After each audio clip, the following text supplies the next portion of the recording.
윤석열 검찰총장이 크리스마스에 복귀했죠. 대통령도 법원 결정을 존중한다고 했지만 그렇다고 민주당이 검찰 힘 빼기를 멈추지는 않을 태세입니다. 특위를 가동해서 이미 줄이기로 한 검찰 수사권 완전히 떼내기로 했는데 고친 법을 시행하기도 전에 또 고칠 생각부터 하냐 야당은 비판했습니다. 검찰총장 지휘권은 더 분산하고 검사 임용 방식에도 손을 댈 것으로 보입니다. 물론 민주당에서는 윤석열 총장 탄핵까지 거론하고 있습니다만 현실적으로 쉽지는 않을 텐데요. 이 사안은 잠시 후에 전해드리고요.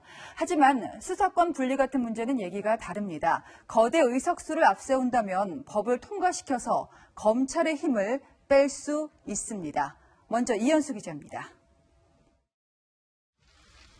더불어민주당은 윤석열 검찰총장이 직무에 복귀한 이후 검찰개혁의 고삐를 다시 조이고 있습니다. 민주당의 검찰개혁 시즌2 핵심은 검찰의 수사권과 기소권의 완전한 분리입니다. 지난 1월 검경수사권 조정 법안 통과로 내년부터 검찰은 6대 범죄에 대해서만 직접 수사가 가능한데 이 수사권마저 모두 떼내겠다는 겁니다. 궁극적으로 수사 기소를 완전히 분리해서 검찰을 이제 기소청으로 기소와 사법 통제를 중심으로 한 원래 검찰의 모습으로 돌리는 경찰 출신 황운하 의원도 SNS에 검찰의 수사권을 그대로 드러내 가칭 국가수사청 업무로 이관해야 한다고 주장했습니다. 검찰 조직 내에 기소부를 만들어 단계적으로 수사권을 분리하자는 주장도 나옵니다.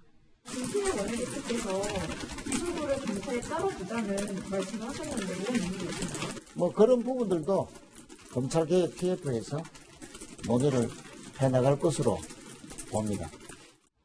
궁극적으로 검찰의 수사권과 기소권을 분리해 검찰의 기소권만을 남기는 법 개정을 추진하겠다는 겁니다. 이 밖에도 전국지검과 검사에 대한 검찰총장의 수사 지휘권을 축소하는 방안과 검사 임용 방식을 개편해 특정 출신의 쏠림 현상을 막는 방안 등도 검찰개혁 특위에서 논의될 것으로 보입니다. 이에 국민의힘은 검경수사권 조정안이 아직 시행도 안 됐는데 고칠 생각부터 한다면서 법을 통치의 수단으로 접근해선 안 된다고 비판했습니다. 채널A 뉴스 이현수입니다. 그렇다면 김두관 의원이 포문을 열고 황운하 의원이 거둔 윤석열 총장 탄핵안은 어떨까요? 친문 지지자를 중심으로 나오는 요구지만 검찰총장 탄핵은 의석수만 갖고는 밀어붙이기가 어려운 부분이 있습니다. 왜 그런지는 안보겸 기자가 설명해드리겠습니다. 더불어민주당 내에서 윤석열 검찰총장을 탄핵시켜야 한다는 주장이 제기됐습니다. 김두관 민주당 의원은 SNS에 윤 총장 탄핵안을 준비하겠다며 검찰과 법원이 장악한 정치를 국회로 가져오겠다고 말했습니다. 황운하 민주당 의원 역시 국회가 탄핵 소추를 하고 헌법재판소 결정을 기다려보는 게 불가피한 상황이 올 수 있다고 주장했습니다. 이와 관련해 민주당 핵심 관계자는 윤 총장 탄핵 주장은 개인 의견이라고 선을 그으면서도 지지층의 반발이 커서 그런 주장이 나올 수밖에 없지 않겠냐고 말했습니다. 청와대 청원 게시판에도 민주당이 윤 총장을 탄핵하라는 글이 올라왔습니다. 어제 올라온 이 글에는 현재 5만 명 이상이 동의 의사를 밝혔습니다. 검찰총장 탄핵소추안은 재적의원 3분의 1 이상의 발의와 과반수 찬성으로 의결이 가능한데 174석을 가진 민주당은 다른 당 도움 없이 단독으로 윤 총장 탄핵소추안을 의결할 수 있습니다. 문제는 헌법재판소의 판단입니다. 최종 간문인 헌법재판소가 탄핵 심판을 인용하면 윤 총장 탄핵은 가능하지만 기각될 가능성을 배제할 수 없는 데다가 탄핵 추진에 대한 여론의 역풍을 우려해 실제 추진 가능성은 떨어진다는 분석이 나옵니다. 국민의힘은 여당이 탄핵 운운한다는 것은 억지 궤변이고 어불성설이라고 비판했습니다. 국회 부의장을 지낸 이석현 민주당 전 의원도 윤 총장 탄핵을 주장하는 여당 중진들이 있는데 좋은 전략이 아니라고 지적했습니다. 채널A 뉴스 안보겸입니다. 문 대통령은 법원 결정을 존중한다며 사과까지 했지만 추미애 장관은 침묵을 지키고 있습니다. 그런 상황에서 추 장관 대신 징계위원장을 맡았던 정한준 교수가 입장을 밝혔습니다. 법조윤리에 대한 이해가 부족한 거다. 법 규정을 무비판, 무의식적으로 적용한 거다. 징계위원회가 내린 결정을 뒤집었다는 이유로 사법부를 강하게 비판했습니다. 이번에는 정현우 기자입니다. 윤석열 검찰총장에 대한 정직 2개월 징계를 의결할 때 징계위원장 직무대리였던 정한준 교수. 위원회가 결정한 징계 수위에 대해 질책을 달게 받겠다고 했습니다. 이건 양경에 대해서는 국민들의 질책은 달게 받도록 하겠습니다. 하지만 그제 서울행정법원 재판부가 징계 효력 중지를 결정하자 이틀 만에 작심 비판에 나섰습니다.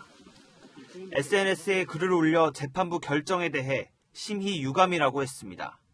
재판부가 일반 국민에게 적용하는 민형사 소송 규정을 행정조직 구성원의 징계 절차에 무비판, 무의식적으로 적용했다고 강도 높게 비판했습니다. 퇴임 후 대국민 봉사 방법을 고민해보겠다는 윤 총장의 국회 발언 등을 정치적 중립성 위반이 아니라고 본 재판부 판단도 문제 삼았습니다. 부적절한 행동뿐 아니라 의심받는 행위도 하지 말라는 게 법조 윤리의 기본이라며 재판부의 법조 윤리 이해가 부족하다고 한 겁니다. 징계위원 기피 신청 처리 과정에서 의결 정족수 미달을 절차상 문제로 지적한 재판부의 판단에 대해서도 징계위는 검사 징계법에 따랐다는 취지로 반박했습니다. 채널A 뉴스 정현우입니다. 윤석열 검찰총장은 휴일인데도 이틀째 출근을 하고 있습니다. 여권이 반대하는 원전 수사 진행 상황을 챙겼다는 얘기가 전해집니다. 한편으로는 내년 시행되는 검경 수사권 조정도 차질 없이 하라는 지시가 나왔습니다. 수사든 검찰 개혁이든 할 건 하겠다는 건데 어떤 의중일까요? 구자준 기자입니다. 윤석열 검찰총장은 오늘도 대검찰청으로 출근했습니다. 휴일인데도 어제에 이어 이틀 연속 출근한 겁니다. 윤 총장은 조남관 대검차장 등에게 월성원전 경제성 평가 조작 의혹 수사 등 주요 사건 수사 상황도 보고받았습니다. 전국 일선검찰청에 검찰총장 명의의 지시도 내렸습니다. 검찰과 경찰의 수사권 조정에 따른 국민 불편을 해소하라며 관련 전산 시스템의 차질 없는 구동 준비와 특화된 업무 지침의 신속한 제공을 강조한 겁니다. 현 정부가 강조하는 검찰개혁의 핵심 과제인 검경 수사권 조정의 차질 없는 시행을 강조하면서 검찰개혁에 적극 협조하겠다는 입장을 강조한 걸로 해석됩니다. 앞서 윤 총장 측은 법원 심리에서도 검찰개혁에 반대하지 않는다는 입장을 밝혀왔습니다. 윤 총장은 지금까지 한 번도 검찰개혁에 반대 입장을 표명한 적이 전혀 없었고 자신의 직무복귀 이후 상황을 우려하는 여권이나 청와대와 대립각을 세우지 않겠다는 뜻으로 보입니다. 다만 원전 수사 등 이른바 권력 수사에 차질이 없게끔 다가온 검찰 인사에선 윤 총장이 관련 수사팀 구성원의 이동을 최소화할 거라는 전망도 나옵니다. 채널A 뉴스 구자준입니다.